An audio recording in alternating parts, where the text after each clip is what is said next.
guys, ngayon ang gagawin natin, meron tayong install sa aking motor, which is yung radiator cover na binili natin from hindi ko maalala kung Shopee or Lazada ko bumili. Basta yun, Lazada ata. Yung Bumblebee na radiator cover. So kakabit natin siya, and then samahan niyo ako mamaya sa bahay pagkabit natin. Yan guys, take na yung opportunity na to para makapag-update din sa inyo. Yung itong mga nakaraang buwan, after kong gumawa ng video about sa location ko sa gaming house ng Tier 1, hindi na ako nakapag-upload nun Hindi na ako nakapag-upload ng video nun. Kasi nga yun, busy sa trabaho, busy sa pag-stream. And guys, sana ma-follow nyo rin yung aking gaming page sa Facebook. Ito yun. Ayan, Mart Gaming, sana ma-follow nyo guys. Sa trabaho kasi, pag uwi ko sa bahay, nag-stream ako. Tapos mga nakaraan, nagle-level 3, bawal bumiyahe. Tsaka isa pang pinaka main reason talaga, ito, yan. Yung camera ko guys, kasi nakita nyo kanina, di ba tumigil ako? Hinatid ko lang si mami sa tank nila. Nalubot na agad siya, so ayun. Ayun yung sa mga problem ko, yung camera ko. Kasi nung nakaraan na bumiyahe kami ng mga pinsan ko tsaka tito ko sa Jarils, kasama yung tita ko. Akala ko na-record ko yung yung mga highlight. Yung pala, parang sa baba pa lang, nalubot na siya. So pagkakit namin, akala ko okay, nagpaltong battery. Medyo mahamog. Nag-moist naman yung lens. Nag-moist yung lens ng camera. So yun, wala. Lahat ng video ko useless. So sayang yun. Sayang talaga, hindi ko na-i-vlog. Ang hinahin talaga ako doon sa biyahe namin. Hindi ko na-i-vlog yun. Sayang talaga. Na-i-vlog ko sana yun. Okay pa. Ang hinahayang din ako. Sayang talaga yun guys. Promise. Ay nako. Wala Talagang kailangan ko na lang pagtsagaan tong aking camera. Tingnan natin kung makakaipon ako. Wala yung sa YouTube natin, ang hirap pa ng wala pa rin ako sweldo sa YouTube. 3 years YouTube, baka maawa ka sa akin. Pabuti mo naman ng $100 yung aking $100 yung akin para makakuha man lang ako ng 5K, makabili ng bago Supremo. Kasi actually, tagal na rin. Hindi ko pa ata na-hit yung required ni YouTube para makasweldo. Ayun, but anyway, dito. Balik tayo doon sa ating updates. Ano pa ba? Wala naman, yun lang naman ang aking pinagagawa nito mga nakaraang buwan. Nag-focus ako sa trabaho and streaming kasi medyo nahirapan din tayo dito sa pandemic ito Pero at least okay lang, di ba? Hindi tayo nagkakasakit. Thank God pa rin. At least okay tayo lahat, safe tayo lahat, wala tayong sakit. So okay, balikan ko kayo guys. Biyahin muna ako. I-install ko tong radiator cover na to. Abit natin mamaya sa bahay. Okay? Balikan kayo mamaya guys pag nasa bahay na. See you!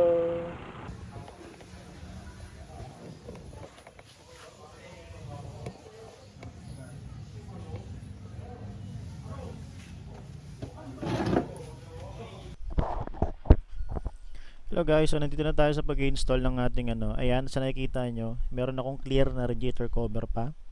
Ayan yung galing sa pinsan ko. Shoutout kay Sel Vargas. At yun yung Bumblebee na binili natin guys. Ayan.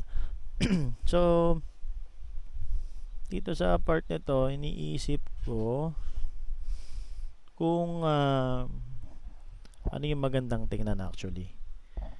Pero sa nakikita nyo naman, ayan. Ayan yung Bumblebee na racing cover. Ito yung clear na galing sa pinsan ko. So, para masyadong yung clear para sa akin, masyadong labas na labas yung radiator. Siguro maganda tong clear na to kung naka-upgrade na yung radiator ko. Yung BRB ba yun? Tingin ko yun, dun magiging okay yung aking tawag dito, radiator cover. So, first, syempre ginawa muna natin is tinanggal natin yung radiator cover guys. Ayan. 3 tornilyo yan. 2 dun sa kaliwa, 1 dun sa kanan, nasa may bandang baba. So ang kailangan nyo na socket wrench dyan is 8. Okay, 8 yung kailangan nyo na socket wrench para matanggal yung radiator cover. So yun guys, dito sa part na to, yan, so nakikita nyo, kinuha ko na yung isang wrench na mahaba, ay isang screw na mahaba. Actually yan paalin yan.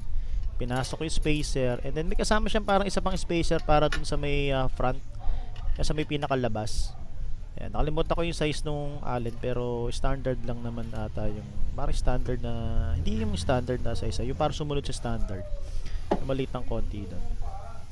So ayan, pinasok ko muna, syempre hindi ko muna siya hinigpitan. And then kinuha ko yung nandun sa may right side. Ayan. Lagay mo yung spacer. Pasok mo yung, ayan, ang galing, nahulog yung tornilyo. Ayan. Excuse me. Ayan.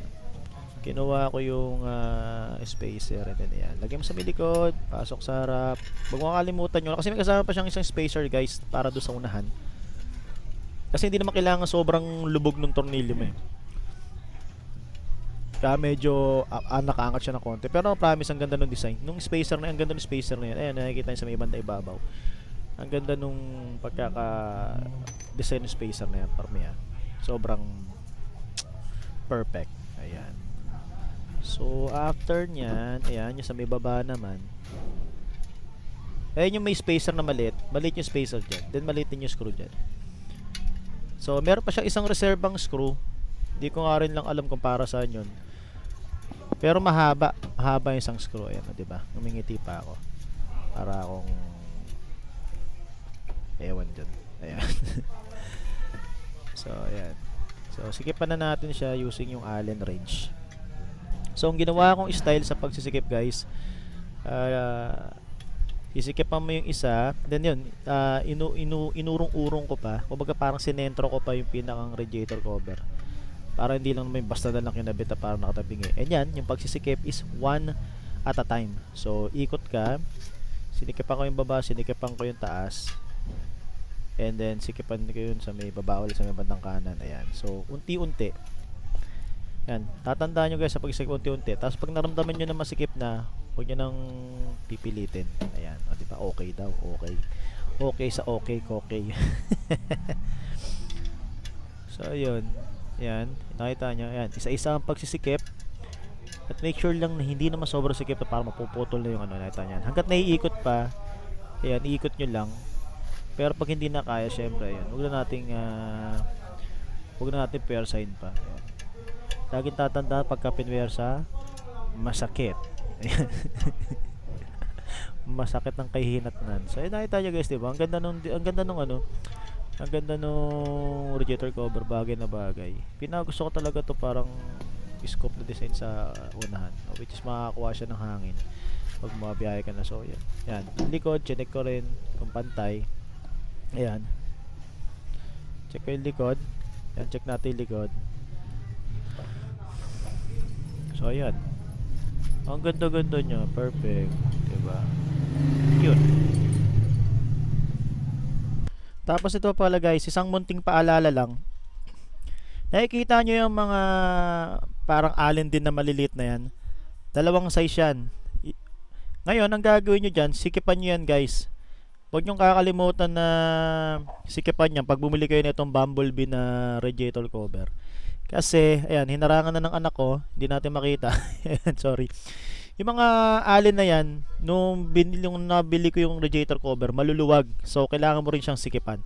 Make sure na masikip. Ayan, kagaya nitong parang scope nga na to, yung cover sa gilid. May 4 na tornilyo yan. Ayan, sinikapan ko rin yan. Maluluwag yan. So, syempre, due vibration, pwedeng matanggal yan or malaglag. So, pwedeng matanggal na tornilyo yung ating radiator cover. Ayan. So guys, yan paalala lang, make sure na masikipan nyo rin yan pagka bumili kayo nitong radiator cover na to.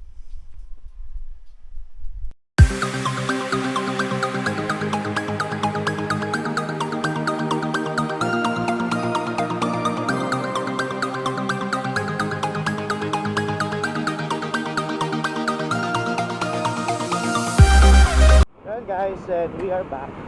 Back. Kaya nakita nyo na yung ating pinabit na radiator cover. So, kung ako tatanungin, rating muna tayo, rating. The design. For me, the design is ano ba, para magagawin ko. Siguro kung sa design ng pag-uusapan, 10 out of 10. 10 out of 10, why? Kasi yung parang meron pa siyang scope, yung parang meron siyang naka-umbok na scope dun sa gilid. So, ang trabaho kasi nun, di ba, para makakuha pa ng hangin na papasok dun sa sa loob para mapagpalamig yung radiator. So for me okay yun. Yung sa quality naman, kung sa quality guys, for me kasi noon ako talaga binuksan niya, parang ang dami niyang mga mancha, parang may mancha-mancha, kasi di ba pagka silver ganyan, parang may mancha-mancha.